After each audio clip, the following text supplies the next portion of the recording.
오늘이 5월 18일이 되었습니다. 세월호 참사가 일어난 지 벌써 한 달 이상이 지났는데 아직도 실종된 가족을 찾지 못하는 분들이 계시다는 소식이 참 가슴을 아프게 하는 것 같습니다. 뭐 어쩔 수 없는 상황이겠지만 하면서도 참 가슴이 아픕니다. 제가 이동을 할 때 뭐 어떤 경우에는 차가 필요한 경우에는 자동차로 이동을 하곤 하지만 그렇지 않은 경우에는 저는 이제 지하철이나 버스를 타고 이동을 많이 하는데요. 다들 그러시겠지만 그런 이동하는 시간에 이렇게 가만히 있으면은 좀 지루하고 막 그러니까 이제 전화를 보면서 그 SNS라고 하는 그런 것들을 보는데 요새는 그거 보기가 겁이 나더라고요.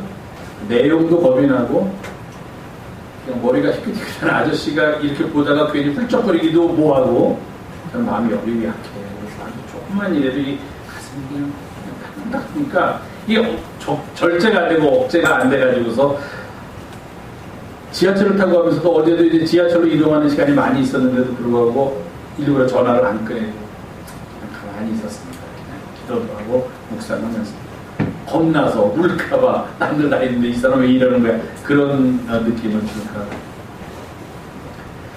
그렇게 한 달 동안 우리 모두가 다 위기라면 굉장한 위기의 그런 시대를 지금 함께 살고 있나 봅니다. 위기지요. 우리 사회가 당면한 위기입니다. 이 위기를 어떻게 잘 헤쳐나가느냐에 따라서 이 사회의 미래가 결정될 거라고 그렇게 생각을 합니다. 이런 위기의 시기를 살아가다 보니까 만약에 어록이 있다면 그 어록에 기록될 만한 말들이 여기저기서 튀어나오죠. 때로는 그 말들이 우리의 마음을 감동시켜서 좋은 말 또는 기억돼서 삶의 좋은 길로 인도한 그런 말들도 있지만 때로는 그 말들이 우리의 가슴을 아프게 했기 때문에 오히려 더 기억해서 다시는 그런 말이 이 땅에 나오지 않도록 해야겠다는 그런 말들도 많이 나옵니다. 그 중에 둘을 말씀드렸는데 그 중에 하나가 가만히 있으라. 다들 들으셨죠? 그래서 가만히 있으라 라는 말하고 또 하나가 우리나라 국민은 미개한 국민이다 라는 말입니다. 가만히 있으라라는 말은 다 아시겠지만 세월호가 침몰하기 시작할 때 방송됐던 내용 중에 하나입니다. 구명조끼를 입고 선내에 들어가서 가만히 있으라. 그러니 아이들이 배가 기울어지는데 어떻게 할 줄 모르는데 방송에 나오니 얼마나 반갑겠어요. 뭘 어떻게 될지 모르는데 누군가 도움을 줄 것 같으니까 방송의 내용은 구명조끼를 입고 가만히 있으니까 아이들이 가만히 있으면 이제 살겠구나 하고 생각을 했다는 거예요. 그때 통화를 한 걸 들어봐도 배가 기울어져 엄마. 그럼 어떡하니? 큰일 났구나. 어떻게 하래? 구명조끼 입고 가만히 있으래. 그러면 구조된대. 그리고 가만히 있었던 거예요. 창문 밖으로 내다보니까 뭐 경찰 같은 사람이 밖에서 와가지고 사람 구하는 것 같은 모습도 보는 사람도 있었을 거니까 그 중에는 저렇게 이제 다음에 우리 차례겠구나. 가만히 있으라. 그 가만히 있으라는 말 때문에 많은 사람들이 목숨을 잃었다고 생각하니까 정말 화가 나지 않을 수가 없어요. 그래서 한 대학생이 가만히 있으라. 그때 했던 그 말을 지금 이제 한 어떤 화두로 삼아가지고서 이것이 도대체 어찌된 일인가, 우리 사회의 잘못된 모든 것들을 우리가 한번 좀 이야기해보자 하는 그런 운동이 벌어지고 있습니다. 우리는 너무 가만히 있으라 하는 말에 익숙해 있어요. 우리나라의 그동안의 정치가 어떻습니까? 백성들 너희들 무식하니까 가만히 있어. 누가 뭐라고 이거 잘못된 거 아닙니까? 이거 틀린 거 아닙니까? 저 사상이 이상하고 사상이 불순하고 저건 딴 데로 분리해. 이게 우리 사회. 그러니까 뭐가 좀 이상해서 가만히 있기 싫어도 이 얘기를 했다가는 내가 사상이 불순한 사람, 저 북쪽의 사상을 받은 사람이라고 오해받고, 나는 그런 거 전혀 없는데 그냥 지금 돌아가는 게 뭔가 잘못된 것 같은데 라는 생각뿐이 없었는데 괜히 갑자기 내가 다른 사상을 가진 사람으로 오해받아서 내 가족들한테, 내 주변 사람들한테 또 나에게 큰 해가 될까봐 우리는 가만히 있으라는 말에 너무도 익숙해 있어요. 말하지 말라. 그냥 위에서 내려주는 이게 옳은 거니까 이것만 따라라. 한 가지 생각만 하면서 살아라 하는 것에 너무 익숙해져 있더라고요. 외국에 나가서 좀 뭐 다 아시니까 그냥 전 허물 없이 얘기했습니다. 지내다가 들어온 사람인데 한국 사회가 너무 한 가지 생각만 하는 것에 너무 익숙해져 있어요. 거기에 대해서 그거 이렇지 않을 수도 있나? 그렇지 않을 수도 있지. 그런데 이건 이래. 이런 사회가 아니에요. 너 다르게 생각해? 너 좀 수상하구만. 너 평소에 말할 때도 수상했는데 너 좀 이상한 생각을 가지고 있구만. 이게 한국 사회. 가만히 있으라. 가만히 있지 않아야 될 상황에서는 가만히 있지 않아야 살아남는 건데.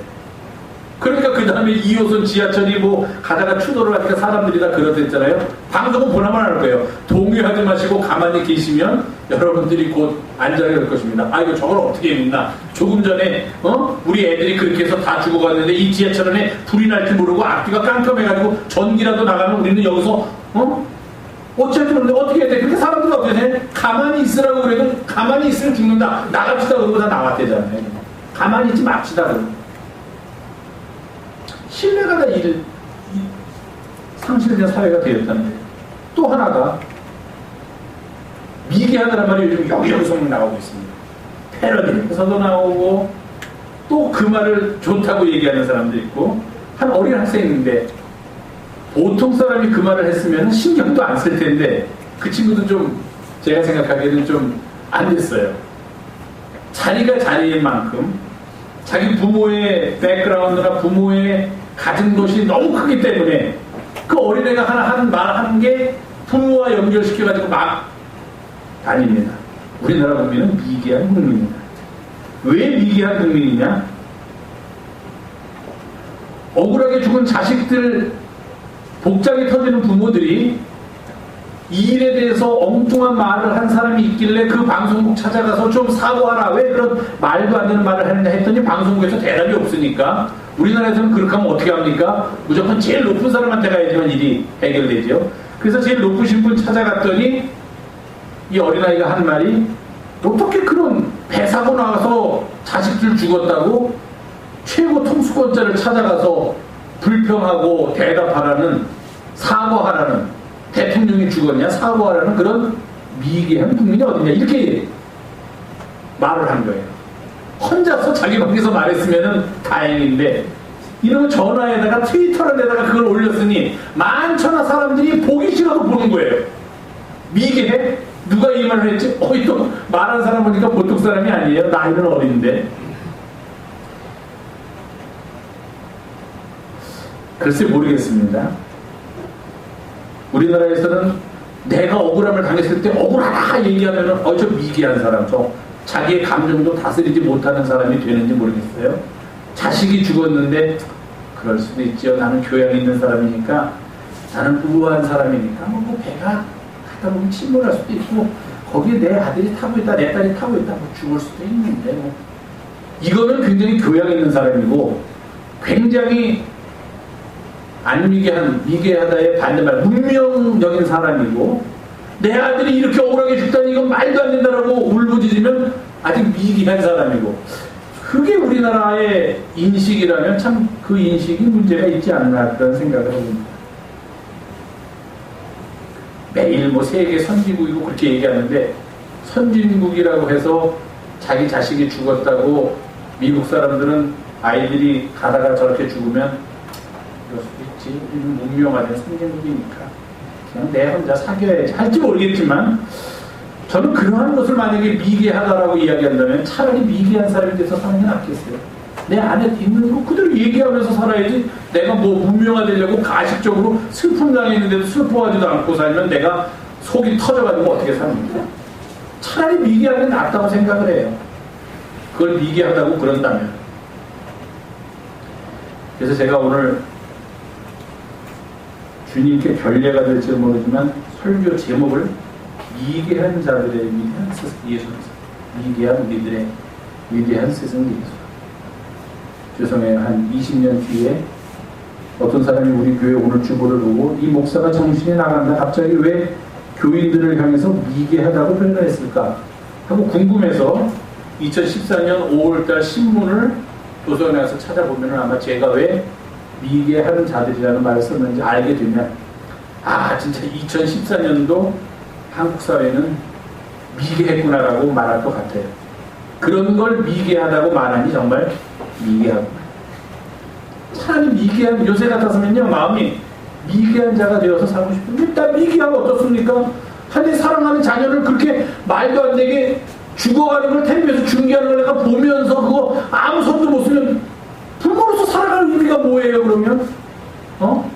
지금 내 아들, 딸이, 사랑하는 아들, 딸이 뱃속에서 그 배가 물에 빠져가고 있는데 구하지도 못하고 그냥 그 행복하게 내려간 사람들은 그거를 보면서 있는데, 그래서 그게 화가 났는데, 화가 아니라 이거 어쩔 수 없는 진짜 그 슬픔 때문에 견디지 못하겠는데 그걸 표현했더니, 그것도 그냥 완곡하게 표현했더니 그런 걸 갖다가 미개하다라고 정의를 내린다면 미개라는 말의 뜻도 바뀌어야 되고, 차라리 나는 미개한 자의 한 사람이 되어서 살고 싶은 그런 심정입니다.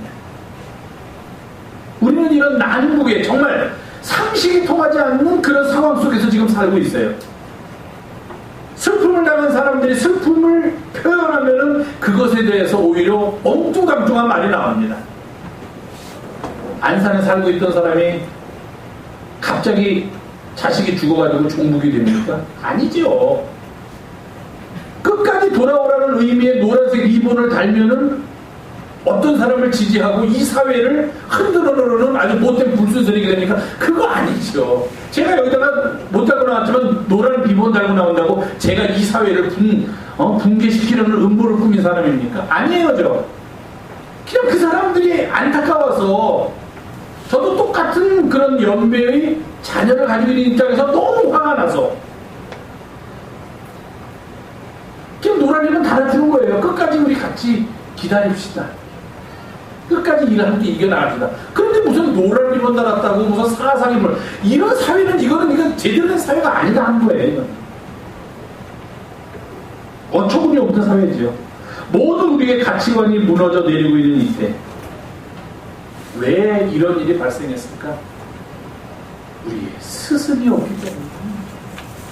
우리의 삶을 본을 삼을 만한 사람이 없어요. 텔레비전에 매일 나와서 이야기하는 사람들, 책, 서점에 가면 무수히 많은 책들이 있는데 그 책을 쓴 저자들 다 할 것 없이 살펴봐도 내가 저 사람처럼 살았으면 좋겠다. 저 사람이야말로 나의 위대한 진정한 스승이 될 만한 사람이구나 할 사람이 없다는데 바로 이 시대를 살고 있는 우리의 슬픔이 있다는 겁니다.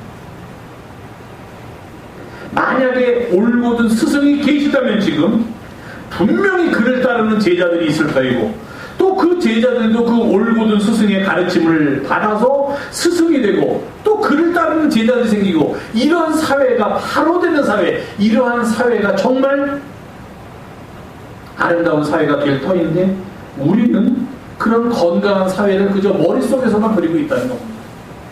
스승이 없기 때문에 누구를 봐도 존경할 만하지 않고 욕심에 사로잡혀 있는 것 같아요. 옛날에는 무슨 선생님이 되면은 학교에서 가르치는 일을 하면은 굉장히 이렇게 바르다라고 우리가 생각하는데 요새는 그렇지도 않죠. 선생님들도 잘못된 일을 했다고 나오는 게 얼마나 많은지 몰라요. 가슴 아픈 시대입니다. 스승, 위대한 스승, 참 좋은 말입니다. 선생님이라는 단어를 뛰어넘는 아주 그런 말이에요. 우리들이 말로 표현 못하는 깊은 뜻이 들어있는 단어가 바로 스승이라는 단어입니다. 제가 어디를 이렇게 가면요, 제가 뭘 하는 사람인지 모르니까 사람들이 저보고 사장님 그래요. 저는 제일 듣기 싫은 말 중에 하나가 사장님이에요. 사장님. 이상하게 사장님 싫더라고요. 그래서 회장님이 좋죠. 회장님도 싫어. 사장님, 회장님 싫은데 할 수 없이 그 사람들이 저를 부를 만한 단어가 없으니까 고객님 그러기 미안하니까 아마 사장님 그러는 거예요. 그러다가 이제 어느 때 이렇게 조금 좋아하면 선생님 그러는 데도 있어요. 또 어떤 데 가면은 선생님. 선생님은 그것도 별로 마음에 안 들지만 사장님보다는 나은 것 같다. 그렇게 저는 생각을 합니다. 그런데 그 선생님이라는 단어보다도 훨씬 더 우리의 마음을 찌르고 우리의 마음을 움직이는 단어가 있다면 그 단어가 바로 스승이라는 단어예요. 스승. 왜 이 땅이 이렇게 망가졌을까? 스승이 안 계시기 때문이에요. 진정한 삶을 우리들에게 보여주는 스승의 부재가 이 한국 땅을, 한국 교회를 멍들게 하고 무너뜨리고 있다는 겁니다.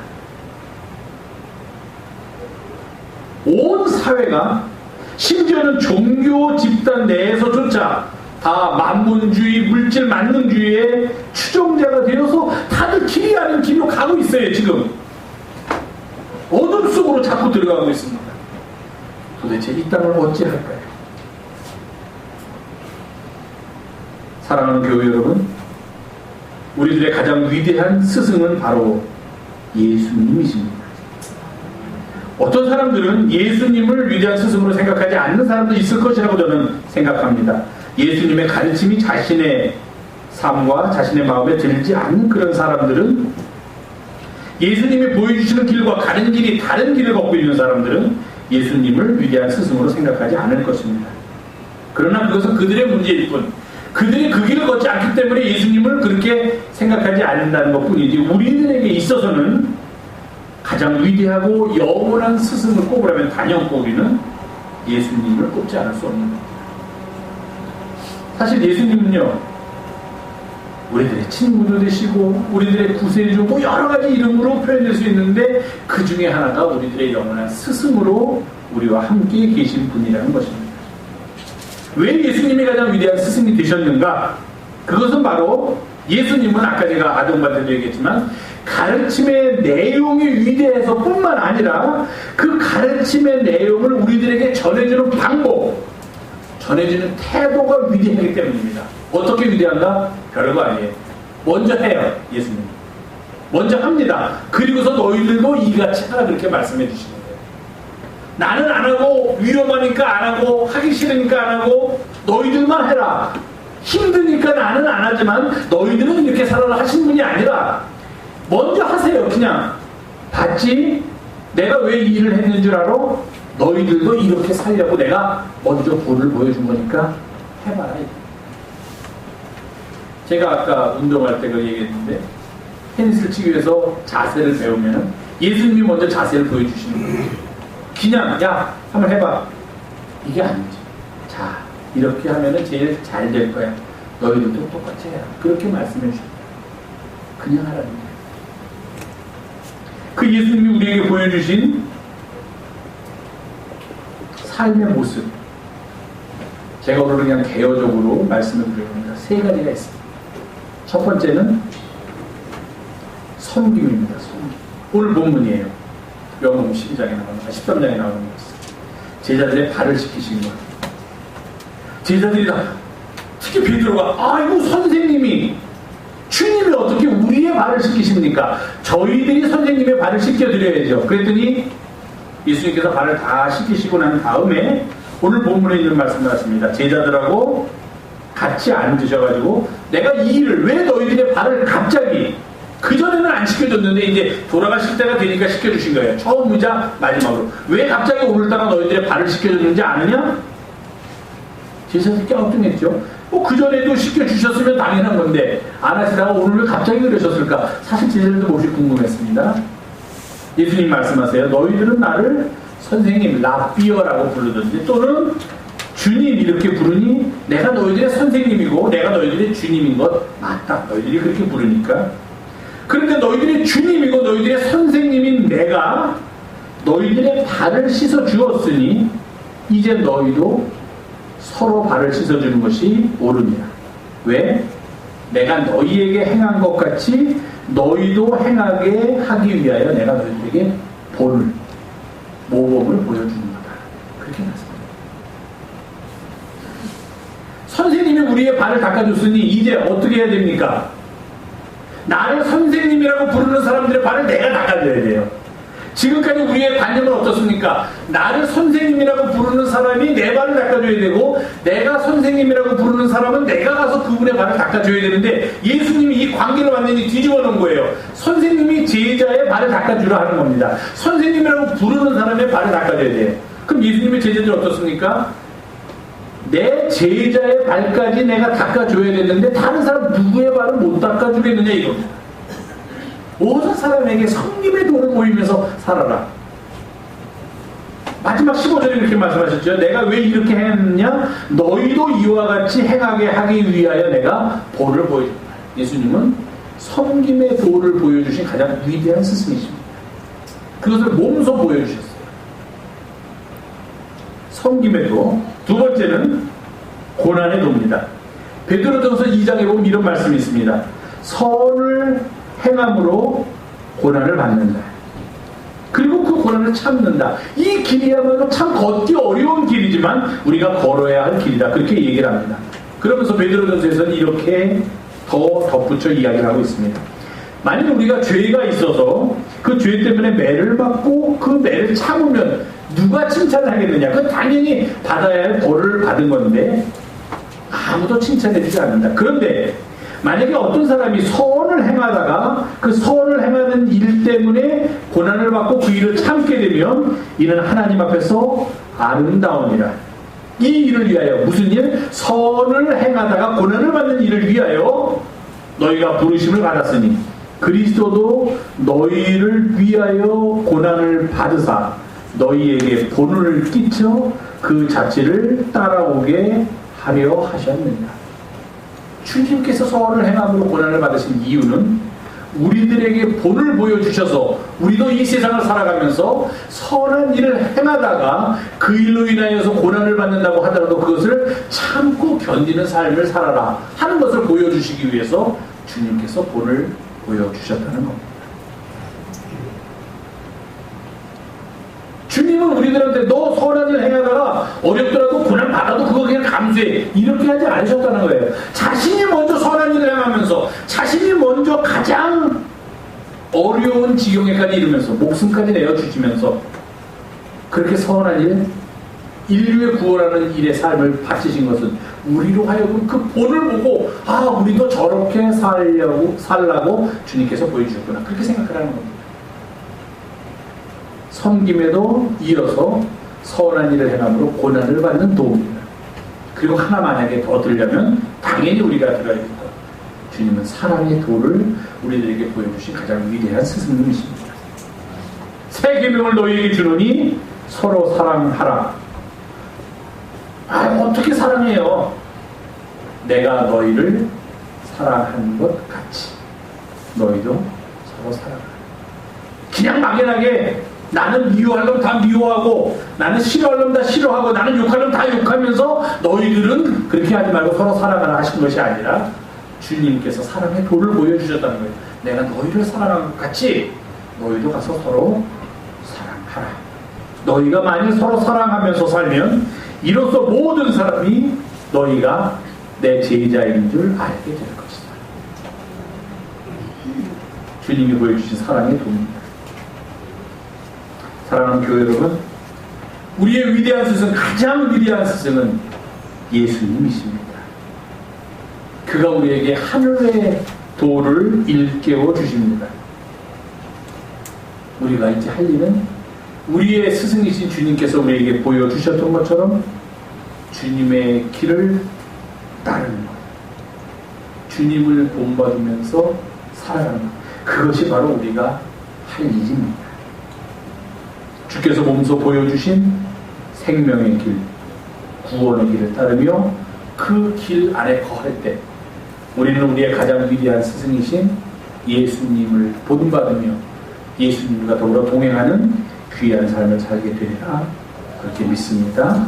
이런 믿음 가지고서 정말 우리의 가장 위대한 스승의 모습을 날마다 사모하며 그 모습을 우리의 삶 속에서 함께 나누기 위해서 애쓰는 우리 영성의 가족들이 되기를 간절히 주님의 이름으로 부탁을 드립니다. 기도하겠습니다. 위대한 스승으로 우리에게 다가오셔서 어두운 이 땅에 빛을 보여주신 고마우신 주님, 부족하지만 우리들이 그 길을 따라가고 싶습니다. 그 길을 따라가렵니다. 주께서 우리를 인도하시고 주님 밟는 삶을 살아가도록 늘 함께하여 주시옵소서. 예수님의 이름으로 감사하며 기도하옵나이다.